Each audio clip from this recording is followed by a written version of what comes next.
Chetri. Arizona firefighters say they don't think that flames will move much closer to the town of Show Low tonight. That wildfire is burning within a half-mile of the town. Crews are using shovels, bulldozers, and water drops, trying to prevent further damage to homes and businesses. So far, the fire has destroyed more than 300 homes, burned 330,000 acres of land. Another wildfire burning near Durango, Colorado, has forced hundreds of people to leave. Crews are trying to direct the flames toward a rock slide wall to stop it from spreading. So far, that fire has destroyed 45 homes and consumed more than 66,000 acres. Firefighters have it about 30% contained. The search for any more of Chandra Levy's remains in a Washington park is now officially over. D.C. police say the majority of the former intern's remains have been found. This is their third search of Rock Creek Park. Police had called off the recovery efforts, but then resumed again after a dog discovered a leg bone nearby. Big World Cup action tonight. Turkey takes on four-time champion Brazil in the semifinal tournament taking place in Japan. The winner will face Germany in Sunday's championship match. Earlier today, Germany advanced to that final game by beating out South Korea 1-0. We're back with more news at the bottom of the hour. I'm Kieran Chetri. The O'Reilly Factor is coming up next here on Fox.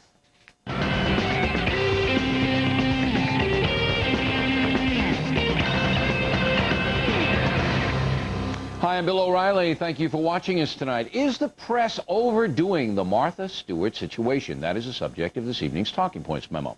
This morning on CBS, Jane Clayson grilled Ms. Stewart about her alleged involvement in insider trading. Ms. Stewart works for CBS, so she had to take it, but the questions did not intrude on her salad days. Martha, it's good to see you. Hi, well, we're going to make salad, but... We are, but first let me ask you a few things about all this. You've released a statement saying that you were not involved in any insider trading, but you haven't publicly commented on this. What do you say about the allegations here? Well, as you understand, I'm involved in an investigation that has very serious implications. The investigation really centers around Imclone and its drug called Erbitux, which many of us thought had great potential and probably does still have great potential for curing cancer in seriously ill patients. As I said, I think this will all be resolved in the very near future, and I will be exonerated. I know that any ridiculousness. You got to give Clayson credit. Martha had a knife. Ms. Stewart is suspected of getting an inside tip to dump her 4,000 shares of Imclone stock, which she did one day before the stock tanked last December. In addition, a close friend of hers also dumped Imclone after riding on a plane with Ms. Stewart. So come on, we don't know what's going on here. Martha Stewart continues to maintain she did nothing wrong, but listen to this email from Ted Noon, who lives in Spokane, Washington. Mr. Bill, Martha Stewart has a fiduciary duty as a member of the New York Stock Exchange Board of Directors to report to the authorities the receipt of inside information. Obviously, Ms. Stewart sold her stock and kept her mouth shut. So why do we care? Well, because every American is suffering over a faltering stock market. Big dip again today. Even if you don't own stock, the atmosphere of fear and loathing in our financial markets is dangerous. Millions of Americans, and I'm one of them, simply do not trust the financial establishment anymore. CNBC has been nearly ruined, and ads are even down at the powerful Wall Street Journal. If Americans decide in the future not to invest in the nation's corporations because they feel they're being run by corrupt weasels, then we're in for it, and no politician can save the economy.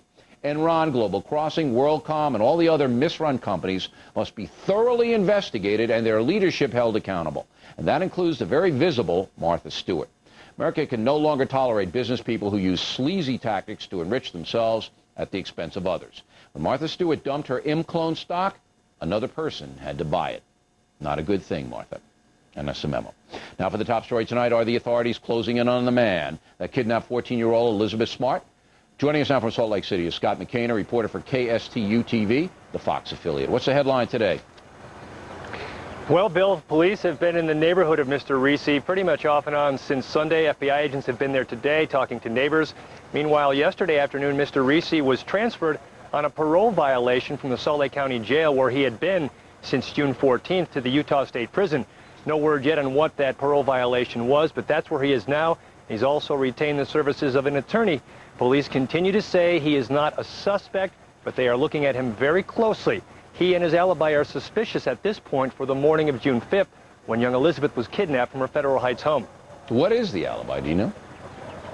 We don't know at this point. Apparently, some of the things we're hearing is that his wife is providing part of that alibi, but all they'll say is that it is a suspect alibi at best. And frankly, it seems like they don't believe him. So they want to find out more about this guy, where he was, and so they can either eliminate him as a suspect or bring the heat on him even more intensely. Is it true, Scott, that he failed a bunch of lie detector tests? I've heard he's taken 2, and there are no official results of those polygraph examinations, but I think you can read between the lines. It sounds like he didn't do too well on them.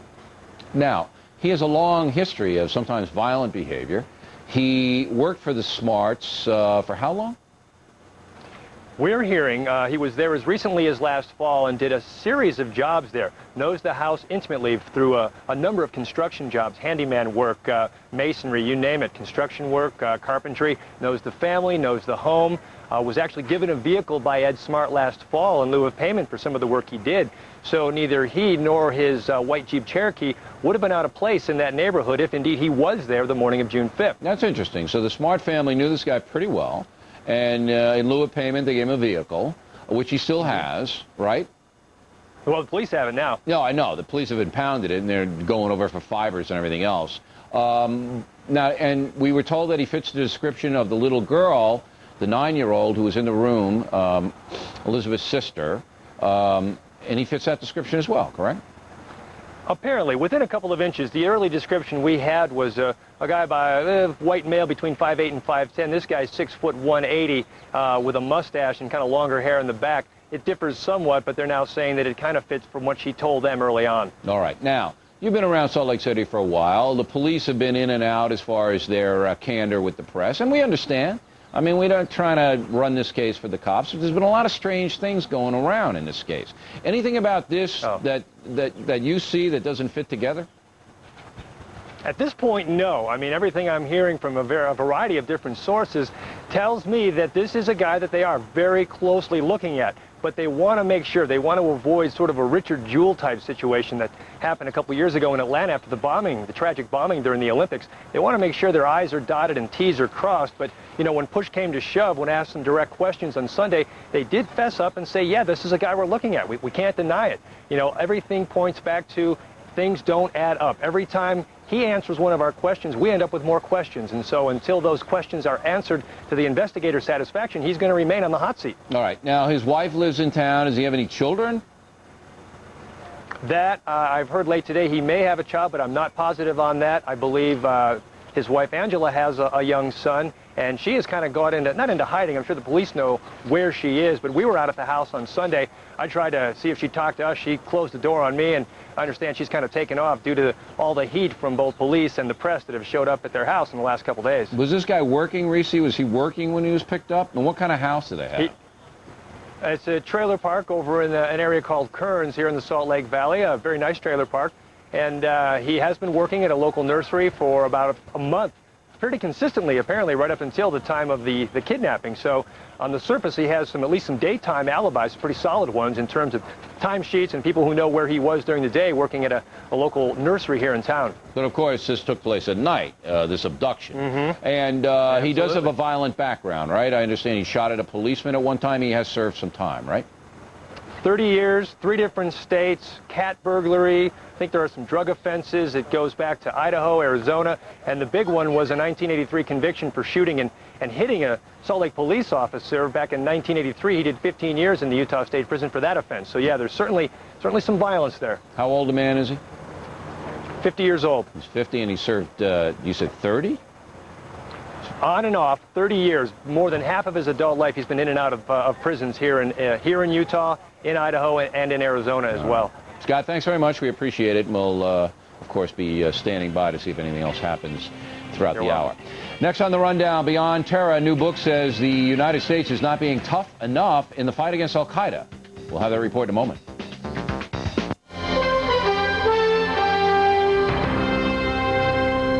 Are you sick of getting kicked off the computer, fed up with missing important phone calls, and tired of hearing those annoying busy signals, all because everyone in the house is sharing one phone line? Not anymore. Introducing the Switchboard from Emerson, the revolutionary phone line sharing system. Watch, just plug in one phone line, then hook in your computer, phone, and fax machine, and you're ready to go. Then surf the web and get quick incoming phone calls while you're online. Receive a quick fax while online.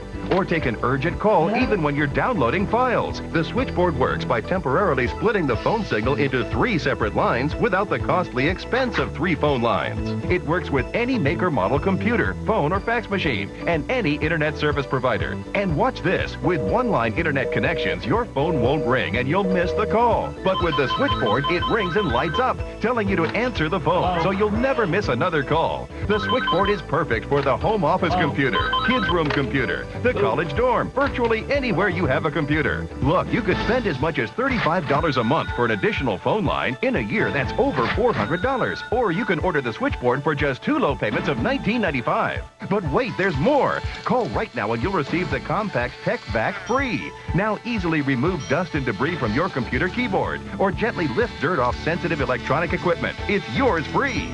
The switchboard is technology you can trust because it's made by Emerson. And if you're not completely satisfied, return it for a full refund of the purchase price. But keep the Tech Vac as our gift. You get the revolutionary switchboard and the Compact Tech Vac for just 2 low payments of $19.95. Order now. To order your Emerson switchboard, call 1-800-366-0808 or send check or money order for $39.90 plus shipping to the address on your screen. Call now, 1-800-366-0808. That's 1-800-366-0808.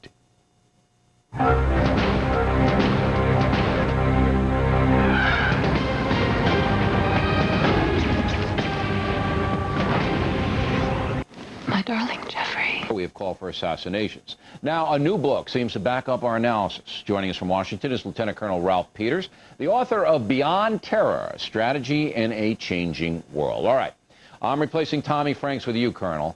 Specifically, how do you fight this war? Well, you'd have to replace President Bush with me, I think, because Tommy Franks doesn't give the orders. What I would do would be to kill terrorists wherever they are, pursue them wherever they are, and if they surrender in public, you've got to lock them up. But make no mistake, these terrorists that we face now have to be killed. In the past, we faced practical terrorists who wanted to change the world. However twisted their visions were, they imagined that they were going to improve the world for mankind or their slice of it. We now face apocalyptic terrorists, men possessed by a demented religious vision, and they seek their rewards in heaven. They want to punish mankind, and they especially want to punish us. But we've got to punish them first. All right, now I agree with you. We'll learn how to do this right. But the other side, we had the former CIA chief, Stansfield Turner, Admiral Turner, on a couple of weeks ago. He said, look, the reason you can't do assassinations is, number one, who decides that? And I guess you were saying that the Commander-in-Chief, President Bush, would decide who gets assassinated? He'd be the final voice on it? Well, Stansfield Turner, I think, has served his country as well as he can. His age is past. He was wrong about almost everything. And we're prisoners of language to a certain extent. Assassination, such a loaded word. Well, what I argue is that you kill the guilty, as these Israelis try to do. Who decides who's guilty? Who decides that? Okay, well, it's not a campus debate. Our president can decide. We can decide when we have the evidence, when our intelligence community brings us evidence that people have been plotting to kill Americans or have killed Americans or our allies, damaged our interests. I'm just saying, go after the dictators, go after the terrorist leaders, instead of doing what kings used to do in Europe. We're still prisoners of the 19th century model of war, where you kill the privates and let the generals and dictators go free. So you say that President Bush is there, and he has a meeting with the NSA, CIA, FBI. They present evidence about certain people, and he says, get this one, don't get that one, that kind of deal. So it's the president who makes the decision. Well, ultimately, at this point, yes, the president would have to make the decision. All right. I'm with you on there. I believe that these guys have to be, the terror has to be brought to the terrorists, or else it's just going to be... terrorize the terrorists. Yeah, it's going to be ad infinitum. I mean, you're going to just fight this war of attrition, and we have a lot more to lose than they do, because, as you said, they don't care whether they die or not. They think they're going to have it. Now, it gets a little dicey, though, when we have to go into a Pakistan, for example. And because that's where a lot of these guys are hiding right now. They're hiding in western Pakistan. We know where they are. But Musharraf and that government is basically saying, all right, once in a while we'll let you go in, but, you know, would you just go right in, violate their territory, and do whatever you wanted to do? Would you do that? If we had evidence that bin Laden or his paladins were on the ground and the Pakistani government wouldn't do anything about it, certainly we have to get the world accustomed to the fact, and the terrorists accustomed to the fact, that we will pursue them wherever they All right, are, but whether Colonel, that's here's the Northwest deal. Frontier If we have Province or evidence, Detroit. here's the deal, Colonel. If we have evidence that bin Laden is in northwest Pakistan, okay, and we present it to Musharraf, bin Laden's going to know about it 15 minutes later. All right, he's going to know, and that's what's going on. As soon as we tell a foreign government anything, it leaks. Al-Qaeda knows, and then poof, he's gone. So the only way to really assure ourselves that we're going to be able to get the top brass is to go get them without telling Musharraf, and then you set off all kinds of repercussions. Well, there are actually ways around that. There are ways to set it up so that he doesn't have as much leeway to inform anybody else. But where we are now in this war, you would have to give Musharraf one chance. There's no way around it. But if he blows that chance, then you go in. And, you know, I've been to the Northwest Frontier Province in western Pakistan, and yeah, they're tough. But we heard Al-Qaeda were tough. We heard the Taliban were tough. Oh, we could. When look, it's determined, the United States can do what it needs to do. Yeah, we can level them any time. It's just a matter of what are the repercussions in Pakistan if we violate their sovereignty without permission. And we have that problem almost everywhere. Forgiven. We have that problem. problem. Success is always forgiven. Yeah, see, what I say is hire locals to go in and you know, hire people to do this. And because there are people who will do it for the kind of money that we're paying. And kind of run an operation around that.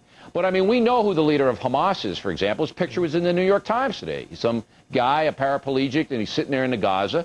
And, you know, he's saying, look, I'm going to blow up anybody I want to blow up. You kill him? Well, I would have killed him a long time ago. Really? The Bush administration's done a very good job overall on the war on terror. They've got a blind spot when it comes to the Saudis and the Arabs. They're going to have to get over that. Terror is terror, whether it's Palestinian, Al-Qaeda, or for that matter, Basque separatist terror. President Bush said the right things, that you're either with us or you're against us, and we're going to pursue the terrorists wherever they are. All right, Karen. Now he just needs to live up to it. Very provocative. Thank you very much. Thank you. Directly ahead, outlaw polygamist Tom Green is convicted of raping a child. We'll show you our confrontation with him next.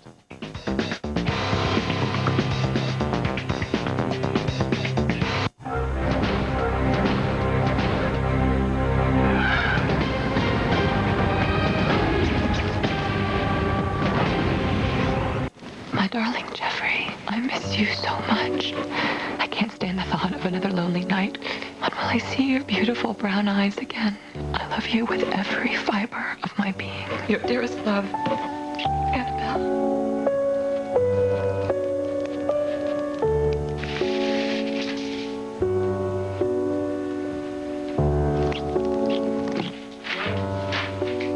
$80% less paperwork, only from Bank of America.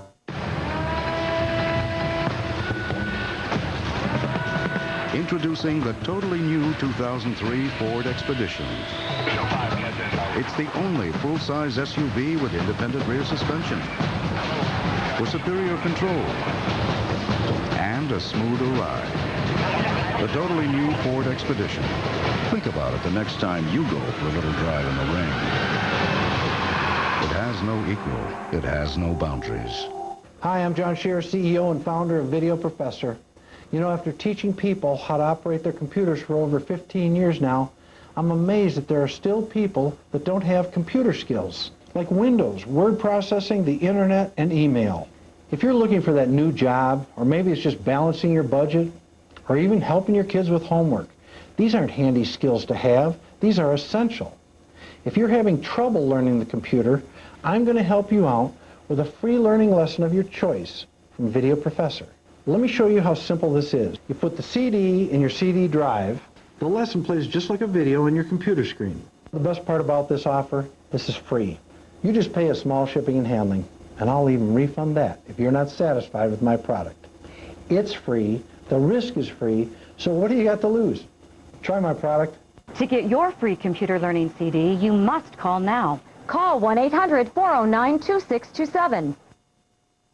Hi, it's Pam Paulette at City Liquidators Furniture Warehouse, where you'll find a great selection on children's furniture, like metal bunk beds at $129, or this Sweetheart bunk bed at $199. What about a futon bunk bed? Only $189, or this Mission Wood bunk bed for $349. Save money on mattresses like twin mats from $59, or a queen pillow top mattress and box, both pieces only $399. City Liquidators saves you money. The new 105.9, The River. First class rock. Got me on my knees,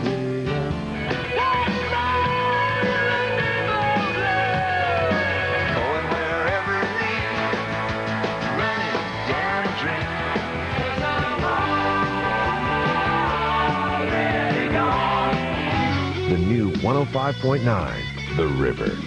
First class rock. In fact, a follow-up segment tonight, polygamy is against the law in every state, but in Utah, it is still practiced in rare cases. Perhaps the most famous polygamist in that state is Tom Green, who has 5 wives and 30 children. Earlier this week, Green was convicted of child rape for impregnating a 13-year-old who later became his wife. A year ago, Green appeared on The Factor, and at that time, he was in trouble for taking welfare to support his huge family. Here's the confrontation. What are you going to say tomorrow, Mr. Green? Well, tomorrow the state wants me to undergo a psychosexual evaluation, and my attorney is going to argue against that. This is not a sex crime that I've been convicted of. All right, are you going to explain your circumstance to the court and how this all happened? I think the court's very well aware of how this happened. This is a result of my religious belief in original Mormonism. There's 30 to 50,000 people like me in Utah.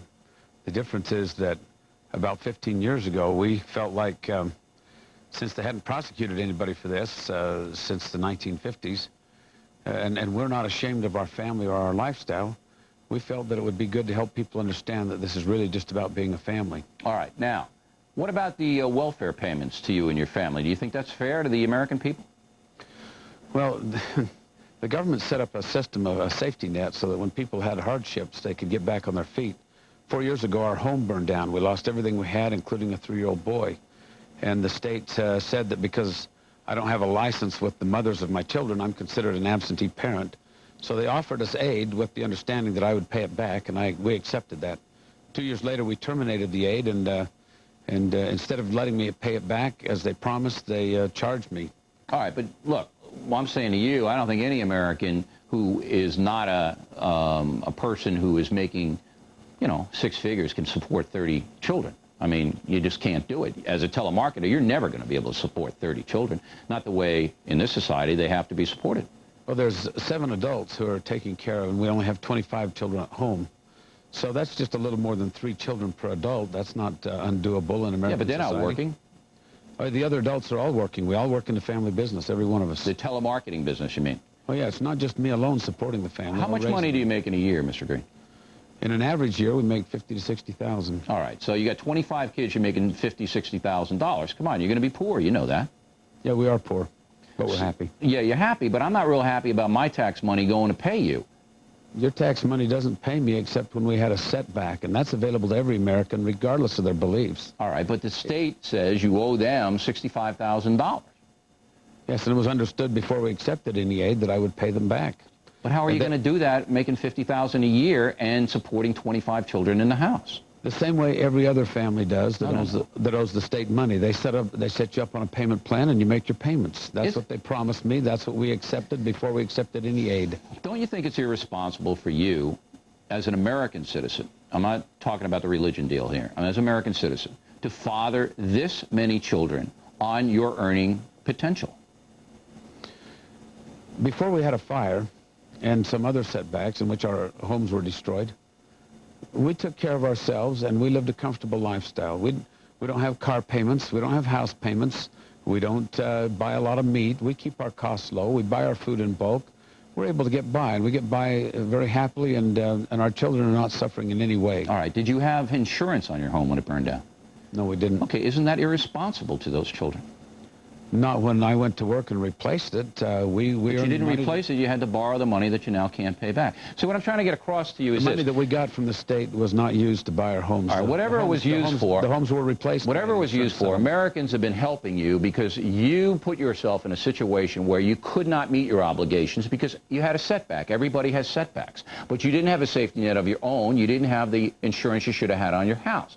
So, Mr. Green, I'm not being sympathetic here. I feel sorry for your kids. But you should not have brought that many kids in the world. And religion aside, as an American, you have a responsibility.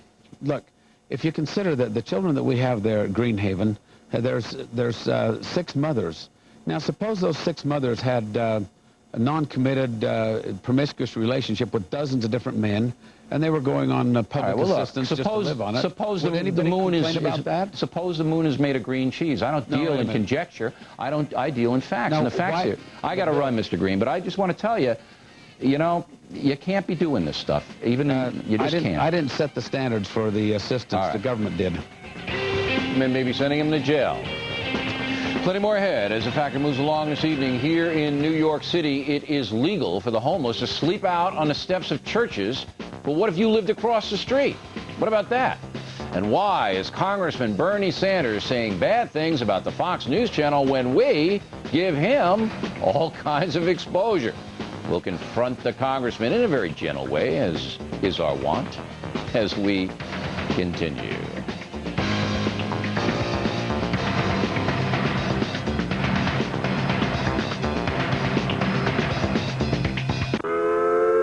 The human spine. Through it, nerves run to the brain, sending messages to the body. SBC works the same way. Only our backbone, our networks, send vital signals to communities, companies, families. The nearly 190,000 people at SBC are here to say they're proud of what they've built and how they've built it. That takes a bit of backbone, too. A big company, a big responsibility.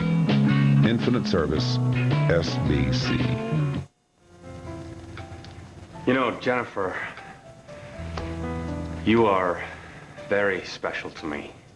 I mean, you are totally special. Nice rug. Thanks, I just got it. It's a Sealy.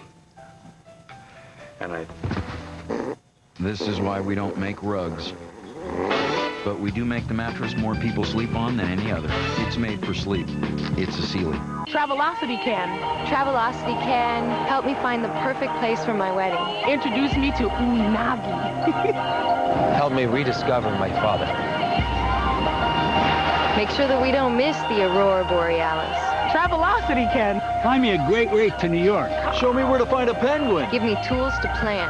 Tools to save. Tools to make my trip better. Travelocity can turn a wishful thought into reality. Visit or call Travelocity. When we made the first portable PC, we were way ahead of our time. We still are. Take this compact Presario 2800T notebook. Thin, light, powerful. With the mobile Intel Pentium 4 processor M, you get all that and longer battery life. It's also got hot swappable drives, and this week you can save $150 instantly. So it's just $12.99. You just call 1-888-271-1430 to get yours now. Our notebooks keep getting thinner and lighter. Sure wish I was. Deadly gun battles, brutal assaults, violent hostage situations. The crimes that make headlines and the criminals that commit them are caught on tape. Real-life stories, uncut and uncensored. Plus, how crime-busting technology is tracking dangerous felons. Join us for Crime Caught in the Act, a Fox News Channel special. Tonight, new information has got Congress asking even more questions. What's going on with Martha now? An insider reveals the latest. Tonight on Your World with Neil Cavuto. In the Unresolved Problem segment tonight, an appeals court has agreed with Judge Lawrence McKenna that New York City police cannot disturb homeless people who sleep in front of churches if the church does not complain. That has upset some people who say, hey, people sleeping in the open is damaging our neighborhood. With us now is Mary Brosnahan-Sullivan, the executive director of the Coalition for the Homeless in New York City. All right, here's the crux of this problem.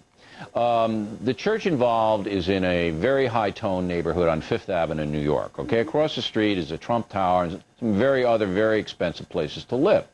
So I got a little apartment in Trump Tower and I paid a couple of mil for. I know you don't feel sorry for me, you know, and I know I'm a rich guy. I don't really have this. I'm just, you know, putting this out. But I have children, and every day my children come down and they walk by these people sleeping across the street and doing other things that people actually do. All right? This seems to be an infringement of my rights. Where am I wrong? Well, I see where you're coming from, Bill, but actually I want to take a step back and point out a few things about what's going on in front of the church. First of all, the church itself has imposed some pretty strict rules about mostly men, there are a few women, sleeping on their church steps. No drinking, no swearing, no urinating, no lewd behavior, and The irony in all this is that this particular church has a small church-based shelter inside, limited by law to 15 beds. Right. And what they found is that if they've allowed a few people to bed down on the church steps and create a little sanctuary, that's their moment, or days, weeks, to engage people, so when they have an opening inside, they can bring someone in. I understand all that, but these are scary guys, and my 3-year-old has to walk by them every single day and look at these scary guys. Are they? And yeah, they are. Well, I've been out there. They're scary guys. They're drug addicts. They're alcoholics. They're people who can't function in this society. They may be mentally ill, and I feel sorry for them in some way, but I don't want them intruding on my 3-year-old. Right. And you make it possible, your organizations, and the judges, for that to happen. And I kind of get a little teed off about it. Well, actually, when the Giuliani administration first moved in at 2 in the morning and dispersed the people on the steps, where did they go? They actually went to people's doorsteps. And for my mind, I would rather have them on the church steps, where at least there's some rules imposed, where there's some continuum of care, where somebody's trying to engage them, bring them inside and get them the help that they need. I would rather have them in protective custody. That's where I would do. Yeah. Because I don't believe that these homeless people, number one, have a right to be in any neighborhood, because it wrecks the neighborhood. Right. It does. Nobody wants them there. And while we feel compassion for them, they do, unless they're totally out of it. And if they are, they should be in a mental institution. These homeless people, they have a responsibility, Mary. They have a responsibility, and they are not taking their responsibility as a citizen of this country seriously. Well, Bill, you know better than anyone. Tonight, just in New York City alone, we have almost 34,000 people in the shelter system, including 14,500 children. And so the shelters are at capacity. There's no way for people to get into the shelters. But you know, by law, the city has to house those people. Well, ironically, what's going on and what just played out in the past few days is that Michael Bloomberg is trying to pursue the misguided appeal of Rudy Giuliani to decimate that right to shelter. So on the one hand, he's saying people have to get off the streets. We couldn't agree more. I'm not a civil libertarian. You know that. I'm a pragmatist. I'm interested in what works. But what really angers me about this whole situation, they're saying people need to get off the streets. On the other hand, they're pursuing in court trying to get rid of the shelters. Okay, but the problem is that if you want to solve the situation, then you know it hasn't changed in the last 30 years. Well, the numbers go up, the numbers go down. Can we focus on what made the numbers go down? Because what made the numbers go down is investments in affordable housing and housing with support services. Yeah, but there's no money in the city. You can't even pay the cops. You can't even pay the police, Mary. This is why you should be on my side, Bill, because it's so much cheaper to provide housing for these people than the money that we're putting into But you know the what's cheaper still? To make these people at least do their duty as a citizen. And that's going to take a little money initially, but it would pay off in the end. See, you want to give them stuff. And I'm saying, if you give heroin addicts a house, they're going to strip the house, sell the stuff, shoot heroin, you're going to have a slum. I'll give you the last word. Okay. I would love for you to come down to the coalition offices and see all the I've been programs. there and you know it. All of the programs in action, because we believe in this mutual responsibility. And the point is, what we believe is that to have somebody be mutually responsible, we should be talking about a permanent home. All right. Mary, thanks very much. We appreciate it. Next, the shootout of the evening. Socialist Congressman Bernie Sanders firing away at the Fox News Channel. We'll find out why in a moment.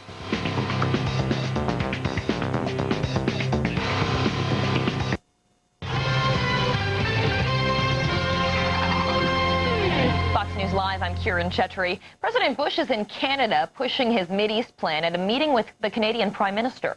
Both Israel and the Palestinian Authority are reacting positively to that proposal, but each have their own interpretations of it. Fox's Jennifer Griffin has more now from Jerusalem.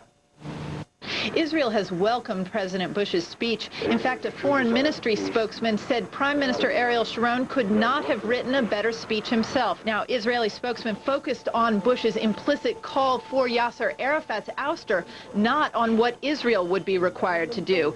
But Arafat had a different interpretation of Bush's speech at his headquarters when asked by a reporter at a press conference how he responded to Bush's call for a change of Palestinian leadership. He acted surprised by the question, saying saying Bush was not referring to him.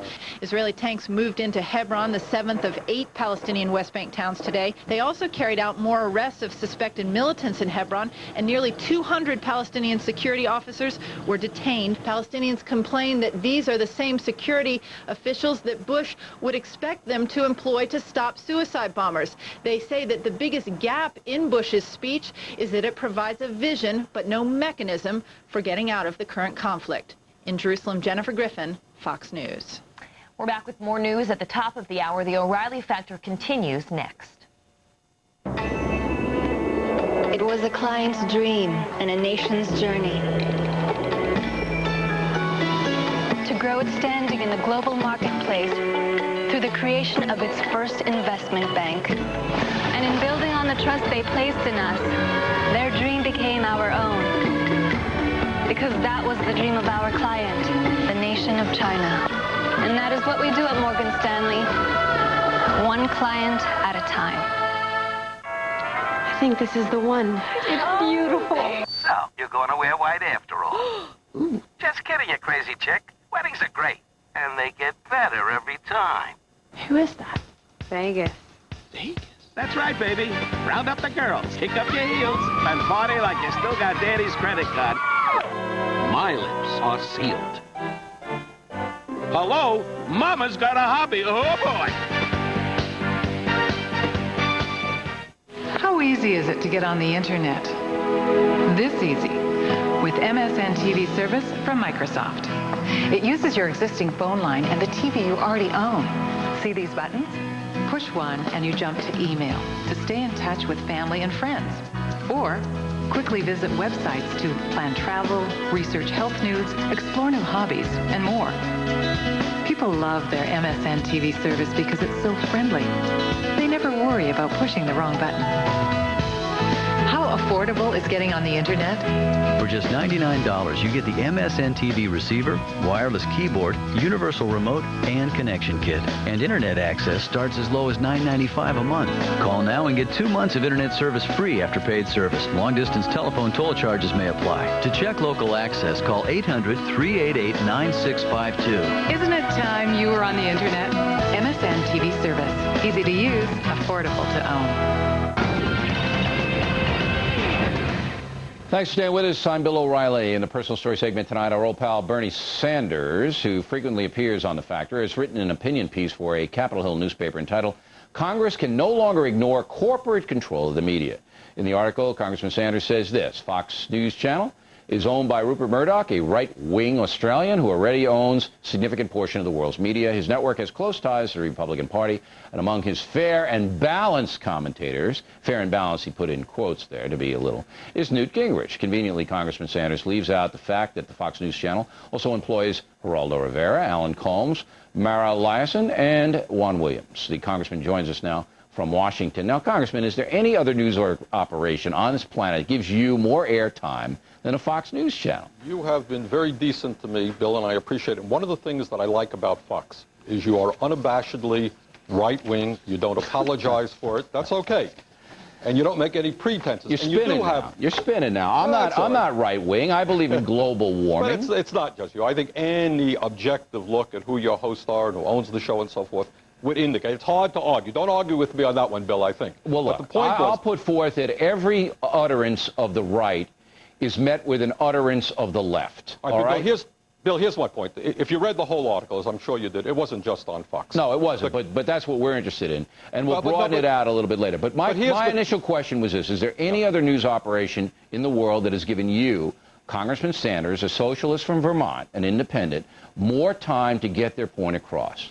Well, I think it's because all of your viewers probably agree with me, and every time I'm on, your viewing the answer to my question, which you've dodged twice now. No.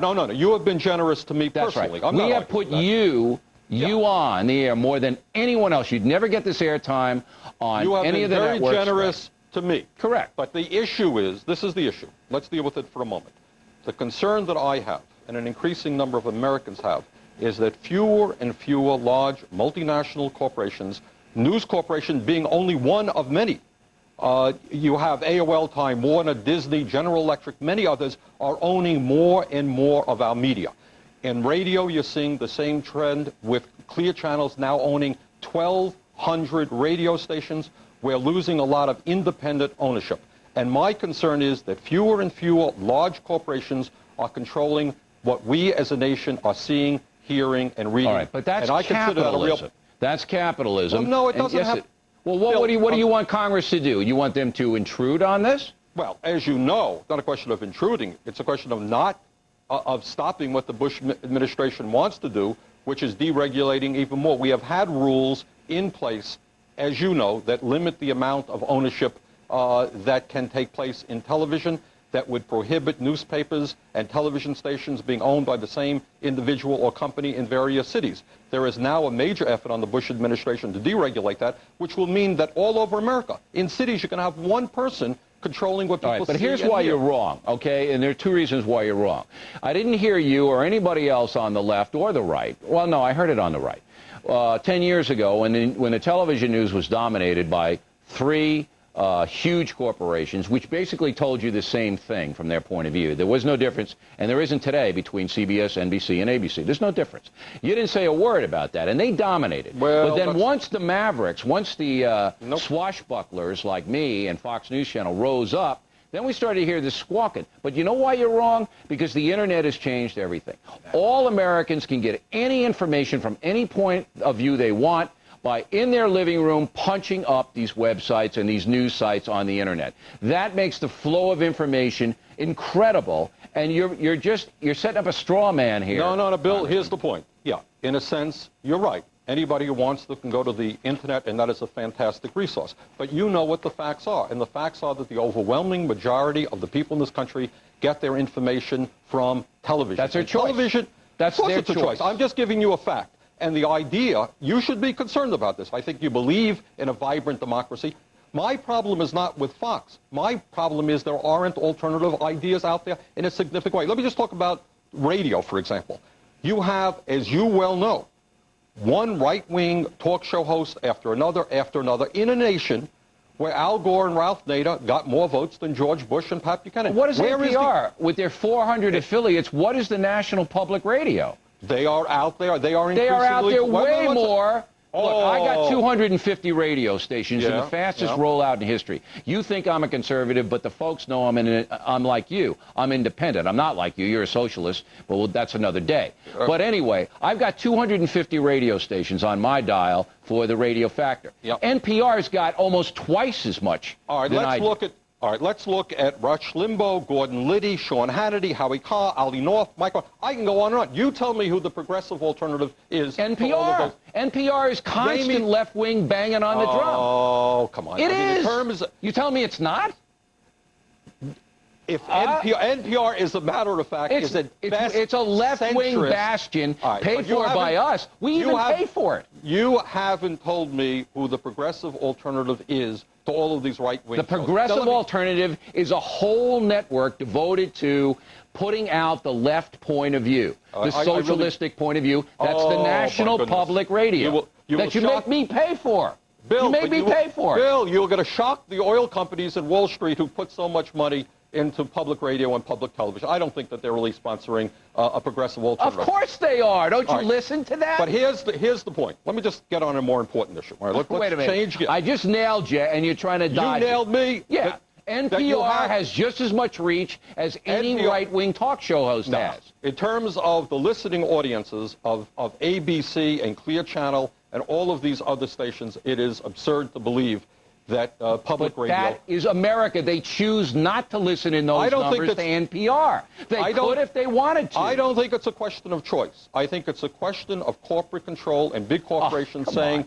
So corporations are coming to your house saying, don't listen to NPR. Congressman, the truth is, there's right-wing radio, there's NPR. There are just as many outlets on both sides. Americans make the choice. I'll give you, as always... I'm going to give you the last word, because that's the kind of guy I am. You are a sweetheart. That's why I love you. But the key point is that there are huge issues out there facing working families and the elderly and the middle class that are not being discussed, such as why we have a $430 billion trade deficit and a huge trade deficit with countries like China. We hear very little of that discussion. 3 words. Bring it up the next time you're All on. things considered. Congressman, always a pleasure. Thank you. Nice to see Upcoming. you, Bill. The FBI can now search for terrorists in bookstores and libraries, and that is controversial.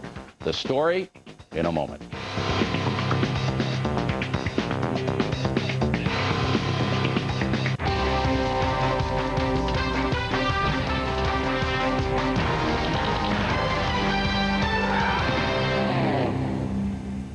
Okay, kids, here's today's magic stock. We've got big incentives on this one, so get on the phones. We got a lot of stock to move.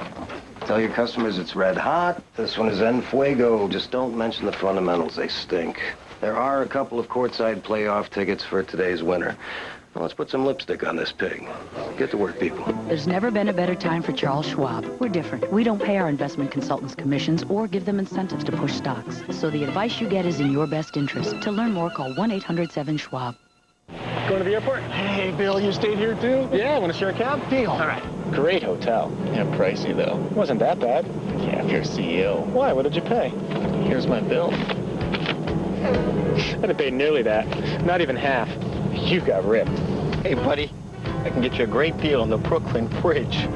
Save up to 70% on hotels worldwide. Hotels.com. The best prices at the best places, guaranteed. Carrie, I know how you can prove your lifetime. You do? Yeah. Keep it clean coming into turn 4 and leave them in the dust as you cross the finish line. Wow, Terry, we made a mess. Terry, don't worry about it. Don't you know Janet King provides cleaning services at Texas Motor Speedway? Experienced, dedicated owner-operators make Janet King the #1 rated commercial cleaning franchisor. Keep it clean with Janet King. The place was great. Janet King is the best in the business. Victory lap! The new 105.9, The River. First class rock. Got me on my knees.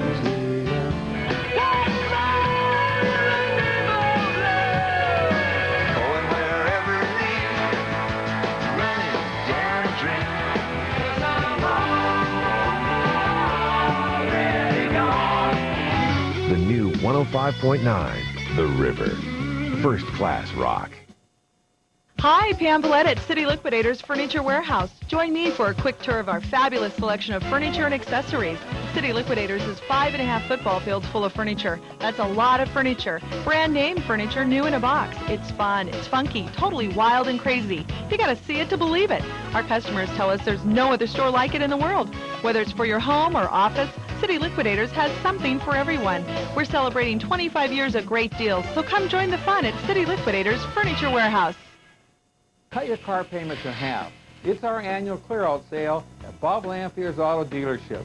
We've teamed up with a major lender to cut your payments in half. Buy any new or late model used car or truck and $400 becomes $200. $100 becomes $50 for the first 12 months. Work your best deal, then tell us I want to pay half. It's our annual clear-out sale only at Beaverton Honda, Beaverton Chrysler, Beaverton Kia, Beaverton Infiniti, and Newburgh Chrysler Dodge and Jeep. Back in the book segment tonight, because of the newly passed Patriot Act, the FBI and other law enforcement agencies can secure warrants to examine what people read in the libraries and in the bookstores. The thinking being if suspected terrorists are looking up anthrax, the feds ought to know. But some Americans object. With us now is Chris Finan, the president of the American Booksellers Foundation for Free Expression. You may remember Mr. Finan fought Kenneth Starr over access to Monica Lewinsky's bookstore purchases. That was a kind of a stalemate. He got some of them, but he didn't get all of them. Now, in this case, the FBI has to get a warrant before they go into the library or bookstore to look at someone. They have to go before a judge, and they have to say to the judge, listen, here's the information we have on Abdullah or Omar. Please let us go further. That sounds logical to me in a war on terror. Am I wrong? Well, first of all, Kenneth Starr didn't get any of the books he wanted. He got them when Monica Lewinsky surrendered them to him voluntarily. But bookstores never turn those books over, and we, in fact, won an important decision from the district court about the importance of protecting books and book records and their confidentiality. So I just wanted to correct that. All right, go ahead. One point.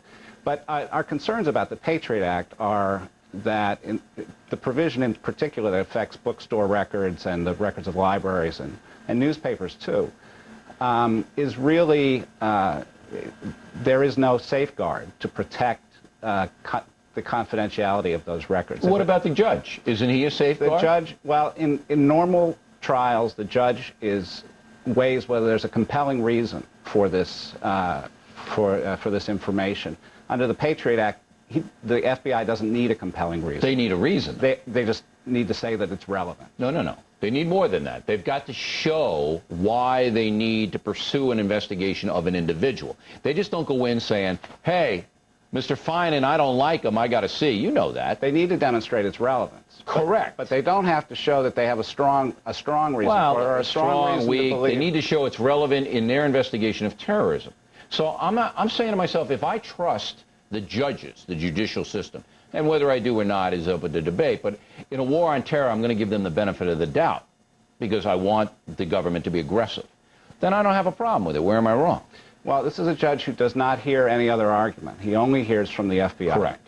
This is a closed, secret hearing. Correct. And, it has to be. Right. Well, perhaps. It has to be. If you're going to investigate terrorists, you can't let that be public so the terrorists know. Right. But so the judge is hearing the FBI side of the story. It's entirely up to the judge to decide. There is a low standard of proof required of the need for the information, which is relevance. And finally, there is a feature that particularly concerns us, which is that when the order is issued to the bookstore or the library, there's a gag provision that prevents the bookstore or library from telling anybody except whoever may be necessary to help. Why would you want to tip anybody off? Well, it not only prevents tipping people off, it prevents even saying, telling a watchdog organization like Why ours, would you want to do that? Well, why would you want to put a jeopardy? Why would you want to jeopardize an investigation on terrorism? The concern is that if the FBI begins to abuse this power, which we have no way of judging apart from the trust we may put in. You don't trust the government. Well, you don't trust the government. You don't trust the FBI, and you don't trust the judges. There's good reason not to. I mean, there is some reason. We've been down this road before. But we haven't been down the war of terror before. Well, we have certainly during the Red Scare in 1919 not and 1920. Like this. Well, there was a bombing campaign going on at that time too, and government took tremendous freedom, tremendous liberty with people's freedoms, and that often happens when democracy is under stress. Our concern is that we not, in our war to protect our democracy, not flush the... That's the concern on every level. But I say in this time, we have to trust the government. You disagree. We'll let the audience decide. Mr. Finan, thanks for coming in. We appreciate it. Thanks. And next, we'll wrap things up with the most ridiculous item of the day and some of your mail.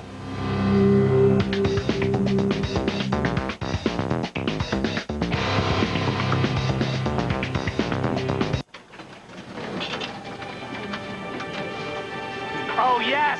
Yes!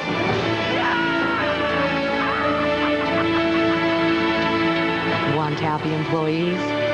Help secure their financial futures. At the Principal Financial Group, that's what we do. The Principal is the 401k leader, financial solutions for you and growing businesses. The Principal Financial Group, we understand what you're working for. Hello, Imagistics. Our coffee machine isn't working.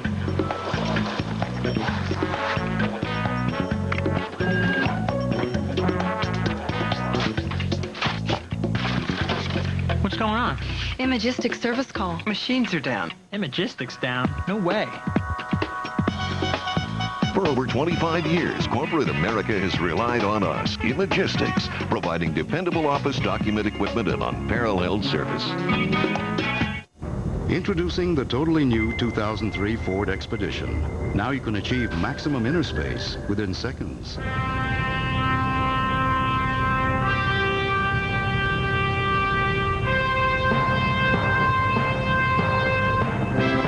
With exclusive powerful third-row seats that fold flat at the touch of a button.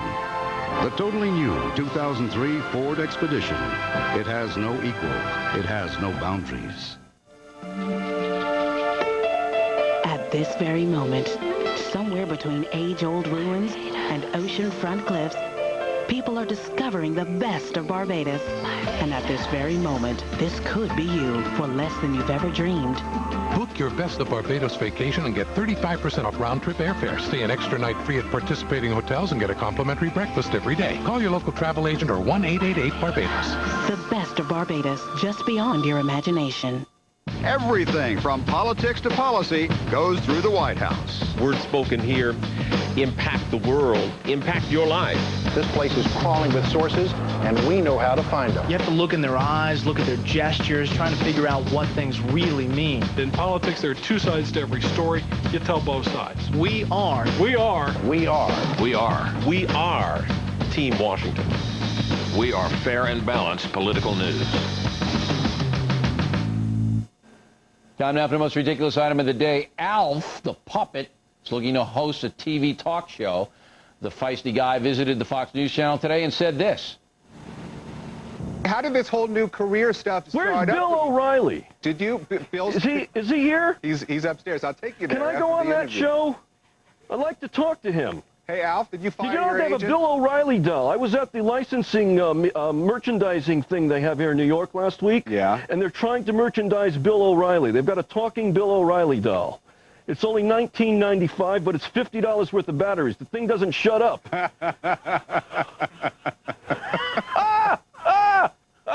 What's that? Alf, ba-boom boom. All right, but there's bad news for the puppet. We're full up here. We don't have any openings, Alf. However, some of our competitors continue to retool, which may or may not be ridiculous, but at least gives Alf a fighting chance over at some of the other news channels. Finally, time to mail about Martha Stewart. Joe Condry, Chiang Mai, Thailand. Bill, I think you were too easy on Martha. You should have kicked her a couple of more times before she had a chance to get up. Julia Webster, Vashon, Washington, O'Reilly, you are guilty of the 8th deadly sin, seeing evil where there is none. So Martha doesn't measure up to your definition of right and wrong. Who died and made you God? Jeff Milano, Bethpage, New York. If Miss Stewart had inside info and knew the stock market would drop, then she committed fraud on the unsuspecting person who bought her shares. Bill Moore, Pearl River, Louisiana. Bill, you have the audacity to call Martha Stewart arrogant. Have you no conscience? I wish I could get insider information. Well, it sounds like you're the one with the conscience problem, Mr. Moore. About Charlie Daniels being dropped from the PBS 4th of July concert because he wanted to sing a song about 9/11. Susan Beckcraft, Mount Lebanon, Pennsylvania. Because of this, I am suggesting that the P be dropped from PBS. Richard Hadrick, Spring Hill, Florida. Bill, you are helping Charlie Daniels whine about losing a chance to promote his record. Producers always have exercised the right to set their tone of their productions. MC Rowan, Colorado Springs. Bill, your network proclaims balanced news. Where was the PBS viewpoint in your piece on Daniels? You must be a new viewer, Mr. Rowan. PBS is too afraid to provide a spokesperson and always has been. Linda Burke, Dana Point, California. I am with Charlie Daniels and will not be watching the PBS concert. About the shootout we had over circuit parties that raised money for AIDS but then turn into drug-fueled spectacles. Adam Parry, the Rainbow Pride Union, Vestal, New York. These parties do much to damage the image of gays, as many perceive us to be freaks and sex addicts. The partygoers need to grow up. Mark Kutzman, Gainesville, Florida. My partner and I watch The Factor every night and are ashamed of these circuit parties. As health professionals, we can testify they are dangerous. Michael Hurley, Ljubljana, Slovenia. Reputable AIDS organizations should not be associated with these parties. Travis Atherton, Temecula, California. Bill, please try to stay centered and not so far left. Rob Poskany, Cedar Rapids, Iowa. Despite your conservative viewpoint, Bill, you should be a liberal because we think for ourselves. Liberalism may be the only thing that will save this planet. So I'm conservative, I'm liberal. Andy Davis, Perth, Australia. Bill, I'm currently a student teacher here, and luckily my host family gets the Fox News Channel. They think you're arrogant, but I am sticking up for you. Well, I appreciate that, Andy. Tell them g'day from me. Alistair Warren, London, England. Bill, I was disappointed that you called King George a thief. He was your king at one time. And Mr. Warren, he was never my king. I would have fired a musket at him had I been around back then. But I did live in London for a year and enjoyed it immensely. Also enjoy the website, www.foxnews.com/O'Reilly. And we put that incredible fight about the circuit parties on the website. If you missed that last night, if you were watching Connie Chung and weren't watching it, shame on you. We got that on the website for you because we still like you anyway.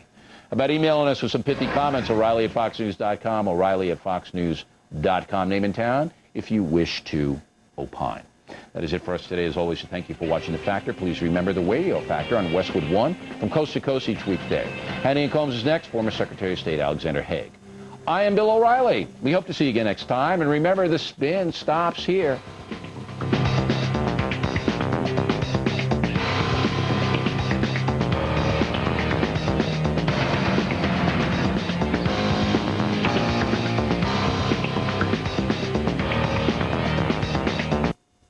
Next on Special Report, Israelis happy, Palestinians not, and other Arab states a little of both. That's a reaction to President Bush's plan for the Mideast. We'll talk to Secretary of State Colin Powell. The administration says it's close to a deal. Tonight, the fire still rages in Arizona. More people are forced to leave their homes. Meanwhile, Oregon firefighters involved in that deadly van